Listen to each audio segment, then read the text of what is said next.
Sometimes the most broken hearts find healing in the most unexpected places. When you've lived a lifetime carrying the weight of violence and regret, you never imagine that salvation might come in the form of three helpless creatures who need you more than you need yourself. The spring flood swept through the fjord village of Kveldheim, destroying everything in its path. Old Bjorn Halvardsson waded through the muddy waters where his blacksmith shop once stood. Floating on a broken barn door, he found three newborn foals, wet, trembling, and completely alone. The same hands that once wielded a Viking battle axe now reached out to save these fragile lives. The villagers had feared this man for decades, whispering about his warrior past. But what happened next would change everything they thought they knew about him. Could three small foals heal a lifetime of wounds? Before we jump back in, tell us where you're tuning in from. And if this story touches you, make sure you're subscribed, because tomorrow I've saved something extra special for you. The waters had begun to recede by the time Bjorn Halvardsson stood in the doorway of what remained of his workshop, but the damage was complete. 40 years of careful work, tongs, hammers, bellows, and half-finished pieces lay scattered and ruined beneath a thick layer of river silt. The forge that had been his sanctuary, the one place where the ghosts of his past could not reach him, was nothing but cold stone and twisted metal. He picked up a small object from the debris, a set of worn wooden prayer beads, smooth from decades of handling. Ingrid's beads. His wife had carried them every day for 23 years of marriage, her fingers working through each carved sphere while she whispered her evening prayers. Even now, 30 winters after her death, Bjorn could see her sitting by their hearth, the firelight dancing across her weathered face as she prayed for his soul. "Grant him peace, Lord," she would whisper, never knowing he could hear her from his chair by the window. "Help him find rest from the battles he carries." Ingrid had been the daughter of the village priest when Bjorn first arrived in Kveldheim. He had come not as a conqueror, but as a man fleeing his own demons, seeking a place where the name Bjorn Halvardsson meant nothing more than blacksmith. She had seen past the scars on his hands and the careful way he avoided touching metal without purpose. Somehow, this gentle woman had looked into the eyes of a man who had taken more lives than he could count and seen something worth saving. The village of Kveldheim sat in a narrow fjord where the mountains pressed close to the water's edge, creating a pocket of fertile land that seemed forgotten by the larger world. It was a place where fishing boats bobbed in the harbor and children played in streets that knew nothing of war. The wooden houses climbed the hillsides in neat rows, their carved doorframes and painted shutters speaking of generations who had chosen beauty over mere survival. When Bjorn had first walked these streets 45 years ago, he had been a different man entirely. His shoulders had been broader then, his step quicker, his eyes constantly scanning for threats that never came. The villagers had whispered about the tall stranger who paid in silver for his modest house and asked no questions about their business. They noticed how he started when doors slammed unexpectedly, how his hand would move instinctively to where a weapon might hang, how he never sat with his back to an open space. But Ingrid had not whispered. She had brought him bread when he first set up his forge, not from charity, but from simple kindness. When he burned his hand on hot metal because his mind had wandered to darker places, she had appeared with honey and clean cloth, tending the wound with gentle efficiency while speaking of ordinary things, the weather, the fishing, the way the light fell, differently in autumn. "You have good hands," she had said, examining his calloused palms. "Strong, but gentle when they need to be. These are hands that can build as well as—" She had stopped herself, perhaps sensing the darkness that lurked behind his carefully controlled expression. The marriage had surprised everyone, perhaps most of all, Bjorn himself. A former raider, taking a priest's daughter as wife seemed like a contradiction that could not hold. But Ingrid had possessed a quiet strength that matched his own, and slowly, carefully, she had taught him that there was another way to live. Under her influence, his forge had become a place of creation rather than preparation for destruction. He had learned to shoe horses with patience, to craft plowshares with pride, to make beautiful things simply because the world needed more beauty. The villagers had grown to accept him during those years, drawn by Ingrid's unshakable faith in his goodness and reassured by the obvious devotion between husband and wife. Children had stopped hiding when he walked past. Farmers had sought his advice on tool repairs. The priest, Ingrid's father, had even invited him to attend Mass, though Bjorn had always declined with respectful gratitude. "I am not ready for God's house," he would say, "but perhaps someday." Ingrid had never pressed him, understanding that faith was a garden that could not be forced to bloom. She had simply lived her beliefs with such quiet radiance that others, including her husband, found themselves drawn toward the light she carried. In the evenings, she would read to him from the scriptures, not with the voice of a teacher, but with the tone of someone sharing stories she loved. Her favorite passages were always about forgiveness, about second chances, about the possibility of transformation. "Listen to this, my love," she would say, her finger tracing the lines of text. "The Lord is close to the broken-hearted and saves those who are crushed in spirit." Do you hear that? Crushed spirits can be saved. Broken hearts can be healed. But even Ingrid's love could not protect her from the fever that took her during the harsh winter of her 50th year. Bjorn had sat by her bedside for 7 days and nights, holding her burning hands while she slipped further away from him.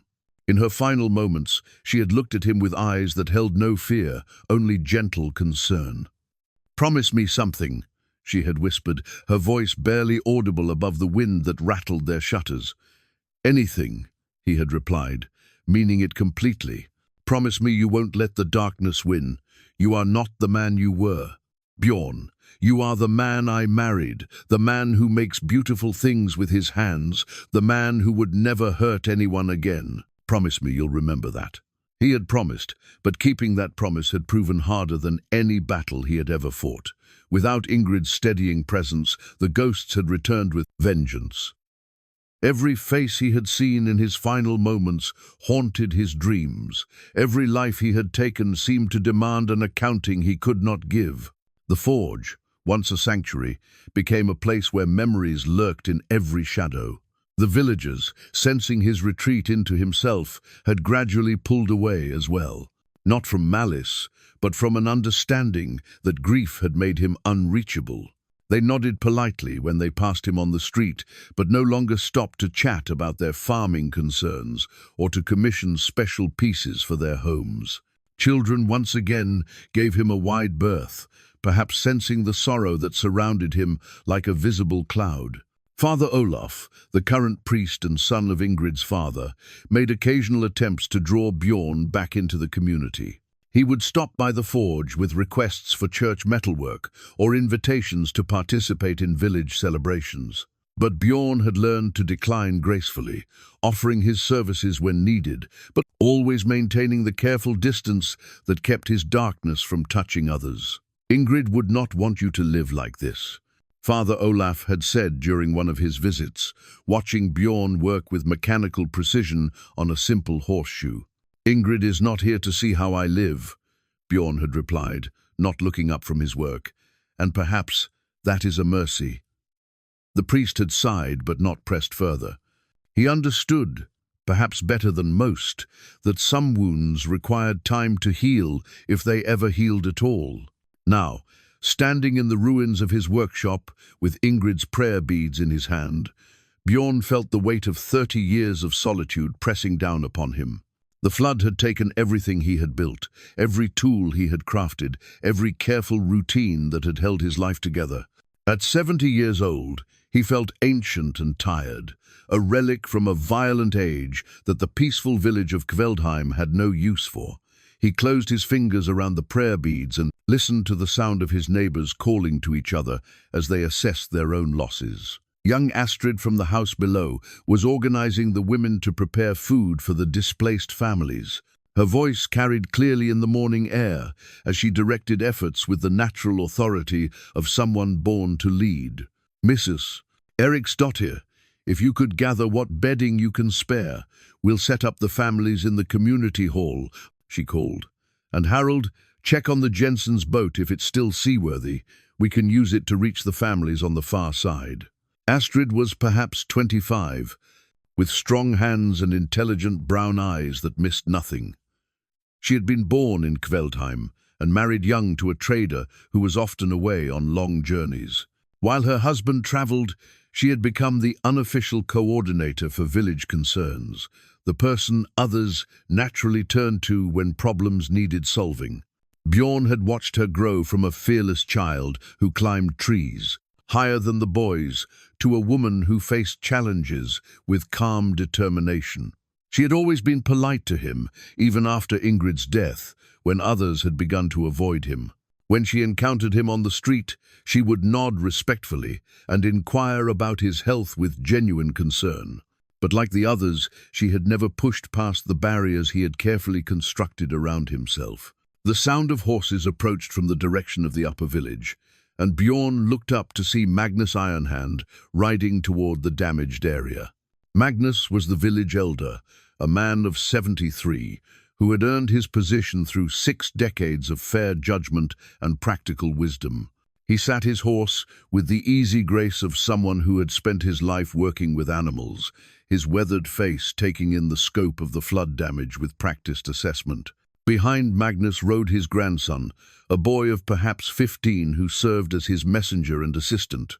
The young man's eyes widened as he took in the destruction, clearly unprepared for the magnitude of what the spring flood had accomplished in a single night. "Bjorn," Magnus called, bringing his horse to a stop near the ruined forge. "How bad is your loss?" "Complete," Bjorn replied simply, gesturing to the scattered remains of his life's work. 40 years of tools and projects, all gone.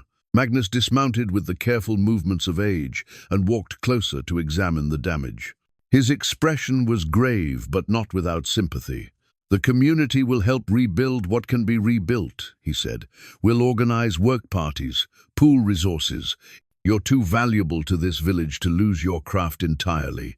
The offer was generous, and Bjorn recognized the genuine concern behind it. But accepting help meant rejoining the community in ways he was not sure he was ready for. It meant allowing people close enough to see the man he really was beneath the careful facade of the peaceful blacksmith. "I appreciate offer," Bjorn said carefully. "But perhaps it's time I considered whether Kveldheim still has need of an old blacksmith. There's young Gunnar at the upper forge who could handle the village's needs." Magnus studied him with eyes that had seen through many evasions over the years. "Gunnar is skilled, yes, but he lacks your knowledge of the old ways. There are techniques you carry that would be lost if you left us. Besides," he added with a slight smile, "where would an old man like you go? This village has been your home for more than 40 years. It was true, of course. Kveldheim was the only place Bjorn had ever truly belonged, the only place where he had known peace and love. The thought of leaving, of returning to the rootless existence of his warrior years, filled him with a weariness that went deeper than mere physical fatigue. Before he could respond, the sound of voices raised in urgent discussion drew their attention toward the harbor. A group of men had gathered around. Something at the water's edge, their animated gestures suggesting they had discovered something significant among the flood debris. "We should see what they've found," Magnus said, remounting his horse. "The flood has brought down more than water from the upper valley." Bjorn nodded and began walking toward the commotion, still carrying Ingrid's prayer beads. As he approached the group, he could see they were gathered around a large piece of wood that had washed up against the dock pilings. It appeared to be part of a barn door, heavy oak planks, held together with iron bands that spoke of quality craftsmanship. But it was not the door itself that had captured their attention. There, huddled together on the makeshift raft, were 3 small forms that moved with the unmistakable trembling of newborn animals in distress. The sight stopped Bjorn in his tracks, and for a moment the prayer beads in his hand seemed to grow warm against his palm. Bjorn pushed through the small crowd that had gathered around the floating barn door. his heart beating with an urgency he had not felt in decades. The men stepped aside respectfully, recognizing something in his expression that brooked no argument. As he knelt beside the makeshift raft, he could see clearly what had captured their attention. 3 foals, no more than days old, lay pressed together on the weathered oak planks. Their coats were matted with mud and river water, and their small bodies shook with cold and exhaustion. The largest, a dark bay with white markings on its face, lifted its head weakly as Bjorn approached. Its eyes held the wild terror of a creature that had been torn from everything familiar and safe. "Poor little ones," whispered Harold Jensen, the fisherman who had first spotted them. "Must have been swept down from one of the upper farms when the flood hit. Amazing they survived the journey."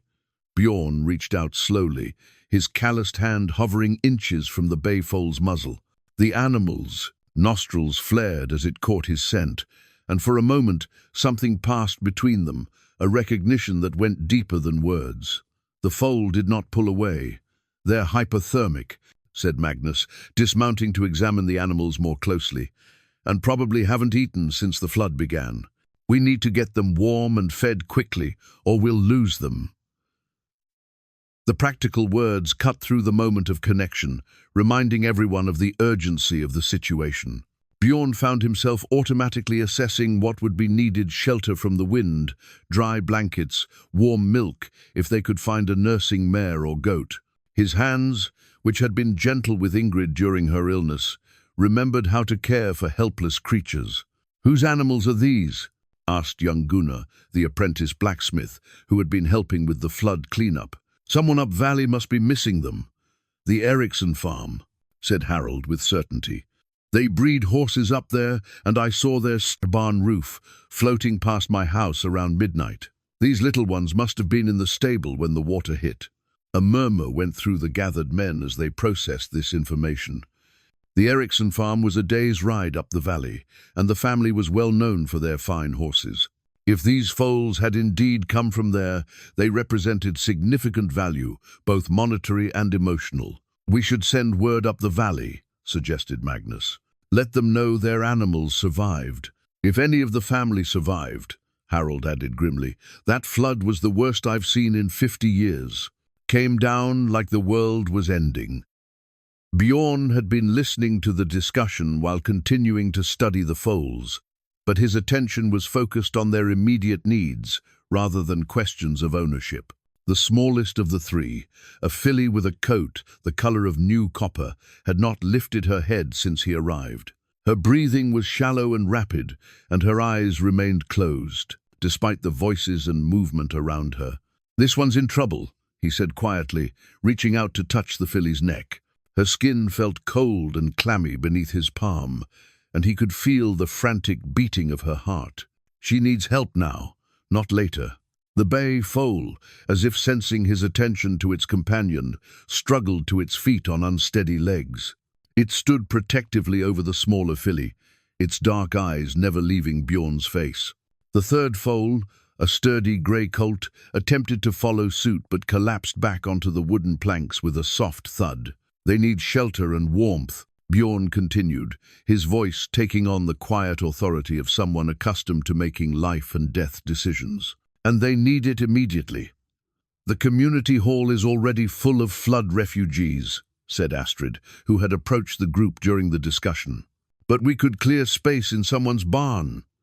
"My barn took water," Harold replied. "Still knee-deep in mud." "Mine as well," added another voice from the crowd. Bjorn looked around at the faces surrounding him, seeing the genuine concern, but also the practical limitations they all faced.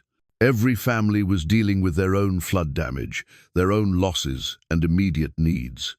Taking in 3 injured animals, no matter how valuable, would be a burden that few could afford at this moment. The memory of Ingrid's voice suddenly filled his mind, as clear as if she were standing beside him. "The Lord is close to the broken-hearted and saves those who are crushed in spirit." These small creatures were certainly both broken-hearted and crushed in spirit, torn from their mother and home by forces beyond their understanding. "I'll take them," he said quietly. The words surprised him as much as they surprised the others. For 30 years, he had carefully avoided taking responsibility for anything that might require him to open his heart. He had lived a life of careful isolation, engaging with the community only when necessary, and always maintaining the emotional distance that kept his darkness from touching others. "Bjorn," Magnus said gently, "your forge is destroyed. You have no shelter yourself." "The old stave church," Bjorn replied, the solution coming to him with sudden clarity. "It's been abandoned for 20 years, but the roof is sound. It would provide shelter from the wind and rain." Father Olaf, who had arrived during the discussion, looked thoughtful. "The church is consecrated ground," he said slowly, "but it has stood empty since we built the new sanctuary. Perhaps it would welcome the chance to provide shelter once again." The suggestion caused a stir among the gathered villagers. The old stave church was a relic from earlier times, built of massive timber posts and decorated with intricate carvings that spoke of craftsmanship from a more artistic age. It had been abandoned, not from any lack of reverence, but simply because the growing village had needed a larger space for worship. "It would be fitting," Astrid said thoughtfully. "A place of sanctuary, offering sanctuary once again." Bjorn reached into his pocket and pulled out his battle-worn hammer, the tool he had crafted years ago from the metal of his old sword. It was a symbol of his transformation from destroyer to creator, and now it would serve a new purpose. The weight of it in his hand felt different somehow, charged with new meaning. "I'll need help moving them," he said, looking around at the faces that watched him with mixtures of surprise, concern, and respect. "And I'll need blankets, anything dry and warm we can find." The response was immediate and heartening. Men began organizing themselves into work parties, some to help transport the foals, while others scattered to gather supplies. Astrid took charge of coordinating the women's contributions, promising warm milk and whatever medical supplies the village could provide. "I'll come with you," Father Olaf said, falling into step beside Bjorn as they prepared to move the animals. To help with the foals, of course, but also to open the church officially. It deserves a proper blessing for its new purpose. Bjorn nodded gratefully, touched by the priest's understanding of both the practical and spiritual dimensions of what they were undertaking.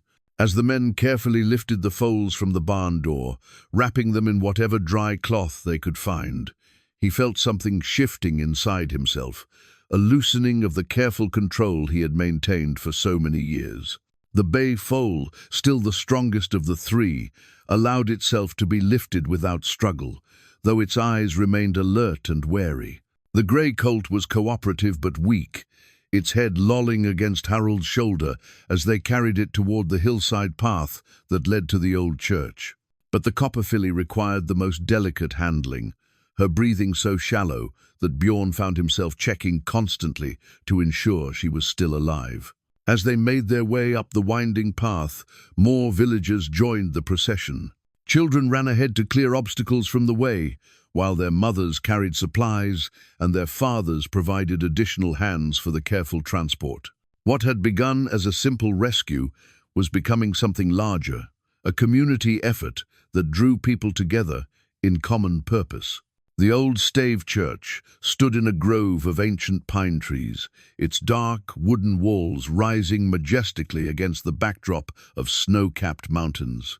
Time and weather had silvered the timber to a dignified grey, and the carved dragon heads that crowned the roof peaks seemed to watch over the approaching group with benevolent protection. Father Olaf produced a large key from his robes and unlocked the heavy wooden doors, pushing them open to reveal the interior that had stood empty for 2 decades. Dust motes danced in the afternoon sunlight that streamed through the small windows, and the air held the peaceful scent of old wood and ancient prayers. "Welcome home, little ones," Bjorn whispered as they carried the foals inside, and for the first time in 30 years, he felt as though he truly meant it. The interior of the old stave church seemed to exhale as they entered, as if the building itself had been holding its breath during its years of abandonment. Shafts of golden afternoon light pierced the dusty air through narrow windows, illuminating the intricate woodwork that covered every surface. Dragon heads and interwoven vines spiraled up the massive timber posts, while faded remnants of painted designs still decorated the walls, where generations of faithful had once gathered. At the far end of the nave, a simple wooden cross hung above what had once been the altar. The cross was carved from a single piece of oak, its surface worn smooth by countless hands that had touched it in prayer. Something about its presence seemed to settle the foals as they were gently placed on blankets near the precise center of the church, away from the drafts that crept through the ancient timbers. "This place holds strong memories," Father Olaf said softly, his voice echoing slightly in the vaulted space. "My grandfather was baptized here, and his grandfather before him. It's seen more than its share of both joy and sorrow." Bjorn knelt beside the copper filly, who remained the most fragile of the three. Her breathing had grown somewhat steadier during the journey, but her eyes were still closed, and she showed no interest in the warm milk that Astrid had brought from her neighbor's goat. The bay foal and grey colt huddled close to their companion, their instinctive herd behavior providing what comfort they could. "She needs to eat," Astrid said, settling beside Bjorn with practiced efficiency. "If we can't get some nourishment into her soon, we'll lose her." Bjorn studied the tiny creature, noting the delicate bone structure that spoke of good breeding and the way her ears occasionally twitched at sounds around her. She was fighting to stay alive, but her strength was fading with each passing hour. "May I try something?" he asked, reaching for the small bowl of warm milk. Astrid nodded, watching with interest as Bjorn dipped his finger into the liquid and then gently touched it to the filly's lips. For a moment, nothing happened. Then her tongue appeared, pink and small, to taste what he offered. Her eyes fluttered open, a soft brown that reminded him unexpectedly of Ingrid's gentle gaze. "There you are, little one," he murmured, continuing to offer drops of milk on his fingertip. "You're safe now. No more cold water, no more fear." The other villagers who had helped transport the foals gathered around to watch, their faces reflecting mixtures of hope and concern. Children pressed close to their parents, wide-eyed at the drama unfolding before them. Even Magnus, who had seen much in his 73 years, seemed moved by the tenderness with which the former warrior cared for the helpless creature. "I've never seen anything like it," Harold whispered to his wife. "Look how gentle he is with them." Father Olaf observed the scene with particular interest, noting how Bjorn's entire demeanor had changed since they entered the church. The careful tension that usually held his shoulders rigid had eased, and his voice had taken on a quality of warmth that the priest had not heard since Ingrid's death. "This place suits you," Father Olaf said quietly, settling on a nearby pew to watch the feeding process. "Perhaps it's been waiting all these years for the right purpose." Bjorn glanced up from his patient work with the filly, meeting the priest's knowing gaze. "I haven't been inside a church since Ingrid died," he admitted. "I thought I had lost the right to enter God's house."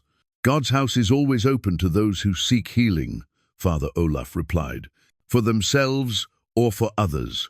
The bay foal, emboldened by its companion's example, approached the bowl of milk with tentative curiosity.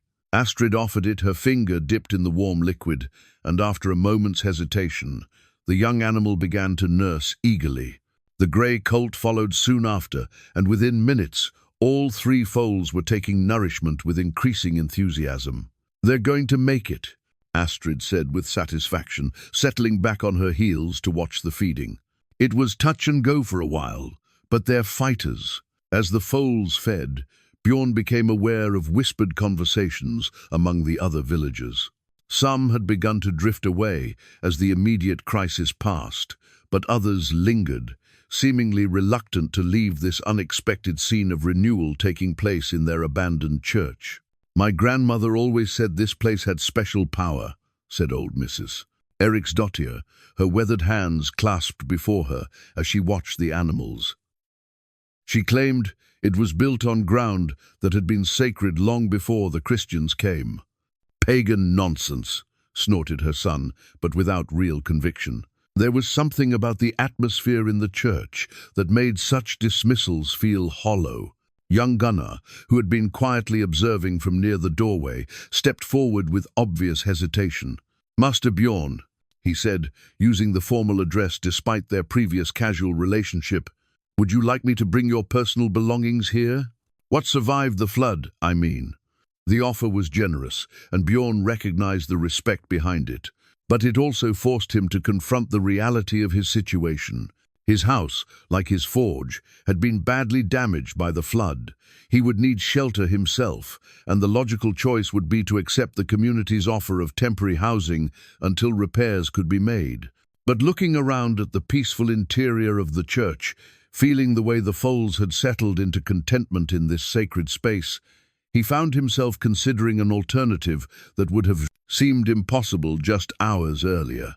"Perhaps," he said slowly, "it would be better if I stayed here with them, at least for the first few nights, until we know they're stable." The suggestion created a stir among the remaining villagers.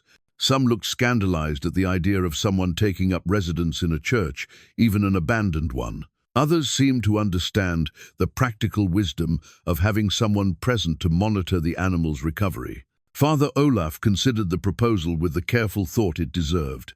"The church has been empty for 20 years, he said finally, "and it was built to provide sanctuary to those in need.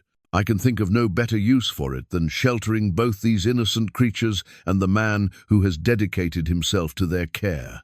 "But surely it's not appropriate," began one of the village women. "Christ himself was born in a stable," Father Olaf replied gently. "I think he would approve of this arrangement." Astrid stood and brushed hay from her skirts, her practical mind already working through the logistics. "You'll need blankets and food," she said to Bjorn. "And someone should check on you regularly, at least until the foals are stronger." "I can manage," Bjorn said, but without the defensive edge that usually accompanied his declarations of independence. "Of course you can," Astrid agreed. "But you don't have to. This village takes care of its own, and these little ones are part of us now, just as you are." The simple statement hit Bjorn with unexpected force. For 30 years, he had lived on the margins of the community, accepted but not truly embraced. Now, in the space of a single afternoon, he found himself not only welcomed but needed in a way that had nothing to do with his skills as a blacksmith. As the sun began to set beyond the church windows, casting long shadows across the wooden floor, the copper filly struggled to her feet for the first time since the rescue. She stood on trembling legs for only a moment before settling back down beside her companions. But the effort represented a victory that filled the church with quiet satisfaction. "Tomorrow we'll see about getting them outside for some sunshine," Bjorn said, already planning their care with the thoroughness he had once applied to planning raids. "And I'll need to fashion some proper feeding equipment." The thought of creating rather than destroying, of building something useful with his hands in service of life rather than death, filled him with a sense of purpose he had not felt since Ingrid's passing. Perhaps Father Olaf was right. Perhaps this place had been waiting all these years for exactly this moment. The second morning in the stave church brought with it the soft sound of rain against the ancient windows and the gentle stirring of 3 foals who had survived their first full night in sanctuary. Bjorn woke from the deepest sleep he had known in years, his body stretched across several pew cushions that Astrid had brought the evening before. The pain in his back from the makeshift bed was nothing compared to the relief he felt at seeing all 3 animals lift their heads at his movement. Near the altar, he had discovered a small collection of dried herbs growing in clay pots that someone had left behind when the church was abandoned. Yarrow, comfrey, and chamomile plants that Ingrid had taught him to recognize during their years together. She had possessed an intuitive knowledge of healing that extended beyond human ailments to the creatures that shared their world. "You always said God's medicine grows wild for those who know where to look," he whispered, crumbling dried chamomile between his fingers and adding it to the warm water Astrid had left in a bucket beside the door. The memory of Ingrid's gentle hands treating an injured sparrow came back to him with startling clarity. She had found the bird beneath their kitchen window, its wing bent at an unnatural angle, and had spent 3 weeks nursing it back to health with a combination of practical knowledge and infinite patience. "Every living thing deserves a chance to heal," she had told him, her fingers delicately splinting the tiny wing with strips of cloth. "Sometimes we're called to be the instruments of that healing, whether we feel worthy of the task or not." The bay foal, whom Bjorn had begun thinking of as Storm for the tempest that had brought him to safety, approached with more confidence than he had shown the previous day. His coat had dried to a rich chocolate brown, and the white blaze on his face gave him a noble appearance that spoke of good bloodlines. He nuzzled Bjorn's hand with the bold curiosity of youth, no longer the terrified creature they had pulled from the flood. "You're feeling better, aren't you, young warrior?" Bjorn murmured, offering the foal his finger dipped in the herb-infused water. Storm accepted the offering readily, his pink tongue working eagerly as he learned to trust this strange new provider. The grey colt, sturdy and practical-looking, waited his turn with patient dignity. Bjorn had named him Steady for his calm temperament and the way he seemed to anchor the small herd with his presence. Unlike Storm's bold approach, Steady moved with careful consideration, evaluating each new experience before committing himself to it. But it was the copper filly who concerned Bjorn most. Though she had survived the night and was taking nourishment regularly, she remained fragile and easily startled. He had named her Hope, partly for the way her survival represented possibility in the midst of destruction, but also because her continued well-being seemed to require a faith that extended beyond practical care. The sound of approaching footsteps on the church's wooden steps announced Astrid's arrival. She entered carrying a basket that smelled of fresh bread and warm milk, her practical blue dress already spotted with rain from her walk up the hillside. "How did they fare through the night?" she asked, setting down her burden and immediately moving to examine each foal with the competent attention of someone accustomed to caring for animals. "Better than I dared hope," Bjorn replied, watching as she ran, practiced hands over Storm's legs, and checked Hope's breathing with gentle efficiency. "They took water throughout the night, and Storm has been on his feet several times, and Hope, slower to recover, but stronger than yesterday. She stood for a few minutes this morning when she thought I wasn't watching." Astrid smiled at this, understanding the way animals often revealed their progress when they believed themselves unobserved. "She's protecting herself, smart, for one so young." As they worked together to feed and tend the foals, Bjorn found himself remembering what it felt like to share responsibility with someone who understood both the practical and emotional dimensions of caring for vulnerable creatures. Astrid possessed many of the same qualities that had drawn him to Ingrid: competence without hardness, strength, tempered by gentleness, and an intuitive understanding of what was needed without the necessity of lengthy explanation. "Your husband returns soon from his trading journey?" Bjorn asked, though he was not sure why the question seemed important. "Within the fortnight, if the weather holds," Astrid replied, not looking up from her examination of Steady's hooves.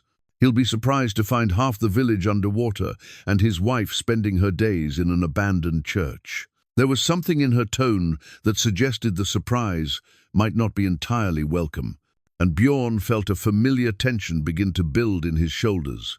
He had not considered how his acceptance of help from a married woman might appear to others, or how it might complicate Astrid's position in the community. "Perhaps it would be better if—" "Don't," Astrid said firmly, finally meeting his eyes. "Don't start building walls again just when you've begun to tear them down. These animals need care, and you need help providing it. What people choose to make of that says more about them than about us." Her directness startled him, though he recognized the wisdom in her words. For 30 years, he had allowed the fear of judgment to keep him isolated from meaningful connection. Now, when circumstances had forced him into a situation that required trust and cooperation, his instinct was still to retreat rather than risk complications. "Ingrid would have liked you," he said quietly, the words carrying more weight than a casual observation. "I hope so," Astrid replied simply. "She sounds like she was a remarkable woman." Before Bjorn could respond, the sound of multiple voices approached the church from the village below. Through the windows, they could see a small group climbing the hillside path, led by a figure that Bjorn recognized with a mixture of anticipation and apprehension. "Magnus," he said, noting the formal pace of the elder's approach and the serious expressions on the faces of those who accompanied him.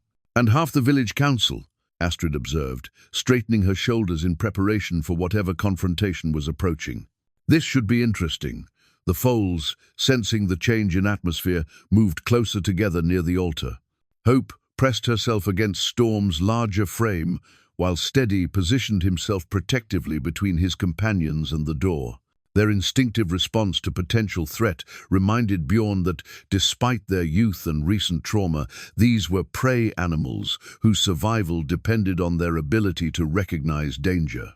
"Easy, little ones," he murmured, moving to place himself between the foals and the approaching visitors. "Let's see what brings our neighbors out in the rain."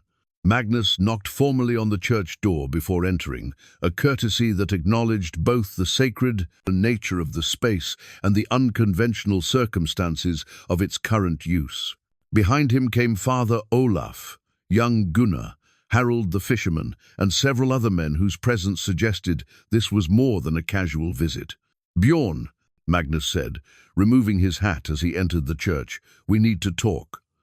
Magnus entered the church with the measured steps of a man who had spent decades delivering difficult news. The other council members followed, their faces wearing expressions that ranged from sympathetic concern to barely concealed suspicion. Father Olaf brought up the rear, his presence suggesting that whatever had prompted this formal visit involved more than simple village business. "We've had word from the upper valley," Magnus began without preamble, his weathered hands clasped before him in the universal posture of bearers of unwelcome news. "About the foals." Bjorn felt his chest tighten, though he kept his expression carefully neutral. Behind him, the three young animals seemed to sense the tension, pressing closer together near the base of the altar, where the morning light fell across the ancient wooden floor. "The Eriksson family?" Astrid asked, though her tone suggested she already knew the answer would be complicated. "Survived," Magnus confirmed, "but their farm is destroyed, livestock scattered or drowned. They've taken shelter with relatives in Nordfjord and won't be returning to rebuild for months, if at all." Harold stepped forward, his fisherman's cap twisted nervously in his hands. "There's more, Bjorn. A trader came through yesterday, heading south from the upper settlements. He heard your name mentioned in connection with the rescue." The words hung in the air like smoke from a dying fire, carrying implications that everyone present understood, but no one wanted to voice directly. For 30 years, Bjorn had lived in Kveldheim without his past catching up to him. Now, it seemed, the very act of compassion that had drawn him back into the community had also exposed him to dangers he had hoped to leave buried. "What did he say?" Bjorn asked quietly. Magnus reached into his coat and withdrew a small object that gleamed dully in the church's muted light. It was a silver arm ring, intricately carved with serpents and runes, the kind of treasure that Viking warriors had worn to display their wealth and status. Bjorn recognized it immediately, though he had not seen it in more than 4 decades. "He left this with instructions to give it to Bjorn the Hammer," Magnus said, placing the arm ring on a nearby pew. "Said his master would be coming to reclaim what was taken from him." Bjorn stared at the silver band, memory flooding through him like ice water. He remembered the day he had torn it from the arm of a dying nobleman, one of many treasures looted during a raid on a coastal settlement far to the south. The man had been defending his family's hall, fighting with the desperate courage of someone who knew death was coming but refused to yield. "I thought you might want to tell us about this yourself," Father Olaf said gently, "before others start asking questions that could put the entire village at risk." Astrid moved protectively closer to the foals, her instinctive response revealing that she understood the gravity of what they were discussing. "How much danger are we talking about?" she asked. "Hard to say," Harold replied. "But the trader's master is apparently someone with resources and a long memory. The kind of man who can afford to hire people to track down old debts." Bjorn picked up the arm ring, feeling its familiar weight in his palm. The silver was still bright despite the decades, and the craftsmanship remained as exquisite as he remembered. It had belonged to a man named Aldrich Goldbeard, a minor lord whose wealth had come from trading rather than raiding. His hall had been beautiful, filled with tapestries and carved furniture that spoke of refined taste and peaceful prosperity. "His name was Aldrich," Bjorn said finally, his voice carrying the weight of old guilt. "He had a wife and 2 daughters. The raid, it was supposed to be simple. Take what we could carry and leave. But there was resistance." He stopped, unable to continue the story in front of people who had come to trust him, to see him as more than the sum of his violent past. The copper filly, Hope, made a soft sound from her position near the altar, as if sensing his distress. "The family?" Magnus asked, though his tone suggested he already suspected the answer. "All dead," Bjorn replied, the words falling like stones into still water. "Not by my hand directly, but I was there. I took their treasures and left their bodies unburied. There is no honor in that memory, no justification that makes it acceptable." Young Gunnar, who had remained silent throughout the conversation, stepped forward with the earnest intensity of youth confronting harsh realities. "That was more than 40 years ago," he said. "You were a different man then. The man who saved these foals, who's been caring for them like they were his own children, that's who you are now." "Noble words," said Councillor Rolf, speaking for the first time since entering the church. "But will they matter to someone seeking vengeance for his father's death?" The question cut through the morning air like a blade, forcing everyone to confront the practical implications of Bjorn's past, catching up to him. If Aldrich Goldbeard had indeed left surviving family, and if that family had spent decades tracking down the men responsible for the raid, then Bjorn's presence in Kveldheim put the entire village at risk. "There are options," Magnus said carefully. "You could leave, take the foals and disappear before this mysterious master arrives. Start over somewhere else, as you did when you first came here." The suggestion was practical and logical, but the thought of abandoning Kveldheim, the only home, what he had known since his warrior days, filled Bjorn with a weariness that went beyond physical exhaustion. He looked around at the church that had become his sanctuary, at the foals who depended on him for survival, at the faces of people who had begun to accept him as more than just the village blacksmith. "And if I stay?" he asked. "Then we face whatever comes together," Astrid said firmly, earning surprised looks from several of the council members. "This village doesn't abandon its own, and these animals are part of us now." Father Olaf nodded slowly. "The church has always offered sanctuary to those who seek it. That tradition doesn't change because the threat comes from the past rather than the present."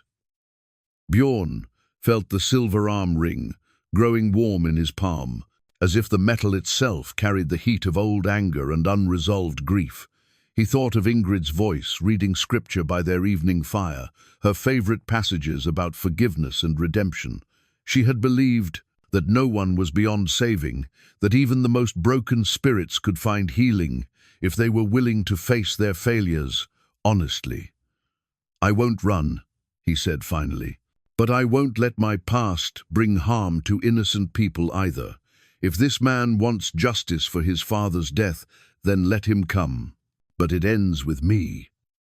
Storm, the bay foal, approached Bjorn's side with the trusting boldness that had characterized him from the beginning. He nuzzled against Bjorn's free hand, seeking comfort or perhaps offering it. The simple gesture reminded everyone present that whatever decisions were made in the coming days would affect more than just the humans involved. "Then we prepare," Magnus said, with the quiet authority of a leader who had guided his community through many crises. "And we hope that 40 years of honorable living counts for something in the scales of justice." Magnus stepped into the church with the careful dignity of a man bearing unwelcome news. The other council members followed in respectful silence, their eyes taking in the unusual scene of a former Viking warrior tending 3 foals beneath the carved wooden cross. The contrast was not lost on any of them.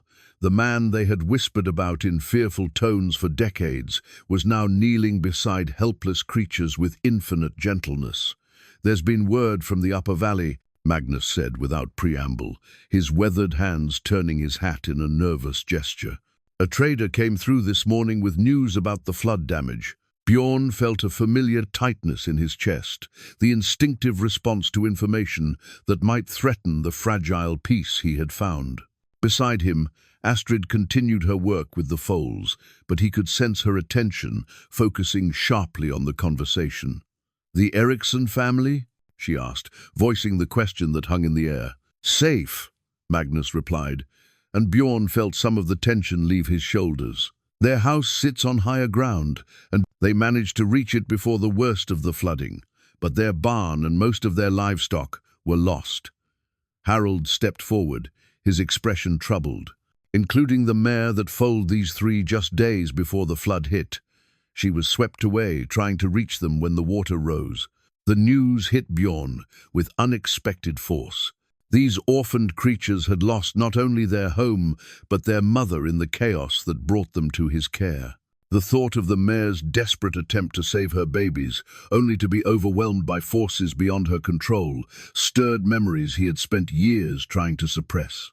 "There's more," Magnus continued, his voice taking on the careful tone of someone delivering information that would not be welcome. "The trader recognized your name when I mentioned who was caring for the foals." Bjorn's hand stilled on Storm's neck, and he felt the familiar weight of his past, settling around him like a cloak he could never fully remove. "What did he say?" "He's from the eastern settlements," Magnus replied. "His uncle was at Lindisfarne." The name hit the church like a physical blow. Lindisfarne, the monastery raid that had made Bjorn's reputation as a warrior and marked the beginning of his descent into the darkness that had eventually driven him to seek redemption in Kveldheim. The most successful and most brutal of all his campaigns, the one that still haunted his dreams 30 years later. Father Olaf stepped forward, his presence a steadying influence in the suddenly charged atmosphere. "What exactly did this trader say?" "That Bjorn Halvardsson was known throughout the eastern lands as the Raven of the North," Magnus replied reluctantly. "That his crew took more silver from Christian monasteries than any other raiders of his generation." The titles felt like chains around Bjorn's throat. The Raven of the North, a name he had earned for his ability to strike without warning and disappear before resistance could be organized. He had been proud of it once, had worn the fear it inspired like armor against the world. Now it felt like a curse that would follow him to his grave. "I see," Bjorn said quietly, his voice carefully controlled.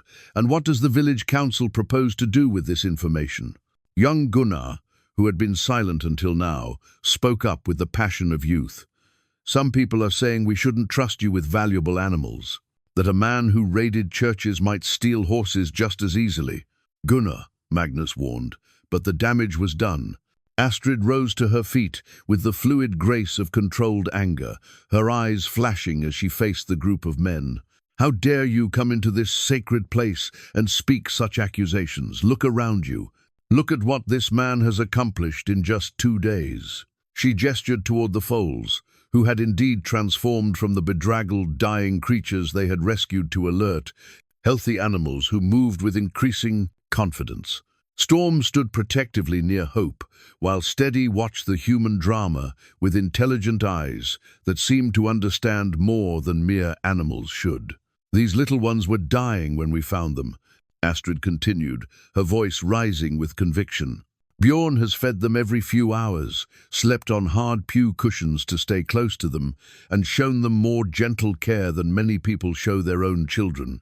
If that's the behavior of a thief and a raider, then perhaps we need to reconsider what those words actually mean." Bjorn reached into his shirt and pulled out a small object that caught the light streaming through the church windows. It was a silver arm ring, intricately carved with runes and dragon heads, the kind of treasure that Viking warriors wore to display their wealth and status. The metal was tarnished with age, but the craftsmanship was unmistakable. "This belonged to the abbot at Lindisfarne," he said, his voice steady despite the emotion that threatened to overwhelm him. "I took it from his body after I killed him with my own hands. I've carried it for 45 years, as a reminder of what I was and what I'm capable of becoming again, if I'm not careful." The church fell silent, except for the soft breathing of the Foals and the gentle patter of rain against the windows. The silver arm ring seemed to pulse with malevolent energy in Bjorn's palm, a physical manifestation of the guilt and shame he had carried for half a lifetime. "I could sell it," he continued, meeting each man's eyes in turn. "The silver alone would buy a dozen horses like these. If I were still the man I was, if I were capable of theft and betrayal, don't you think I would have done so already?" Father Olaf stepped closer, his eyes fixed on the arm ring with a mixture of sorrow and understanding. "Why do you keep it?" "To remember," Bjorn replied simply. "To ensure I never forget the cost of violence, the weight of taking what belongs to others. Ingrid wanted me to bury it or melt it down, but I couldn't. Some burdens are meant to be carried." Hope, the copper filly, chose that moment to approach Bjorn with tentative steps. She nuzzled his free hand with the trust that only the very young and the very innocent can offer, oblivious to the human drama unfolding around her. The contrast between the tarnished silver of his violent past and the warm copper of her coat was not lost on anyone present. "The trader also said something else," Magnus added quietly, his voice heavy with reluctance. "He's headed to the eastern settlements to report on flood damage and trade opportunities. Word of your presence here will spread." Bjorn nodded, understanding the implications. His carefully constructed life of anonymity was ending. Soon, others would come, perhaps seeking vengeance, perhaps curious about the legendary raider who had disappeared from the warrior's path. The peaceful isolation of Kveldheim would be shattered, and with it, any hope of continuing the quiet redemption he had found in caring for 3 orphaned foals. "How long do we have?" he asked, slipping the arm ring back beneath his shirt, where its weight pressed against his heart like a second conscience. "Hard to say," Magnus replied, "but I'd guess no more than a few weeks before word reaches the wrong ears." Storm pressed against Bjorn's leg, as if sensing his distress, and Hope settled at his feet with the complete trust of a creature who had found safety in a dangerous world. The irony was not lost on him.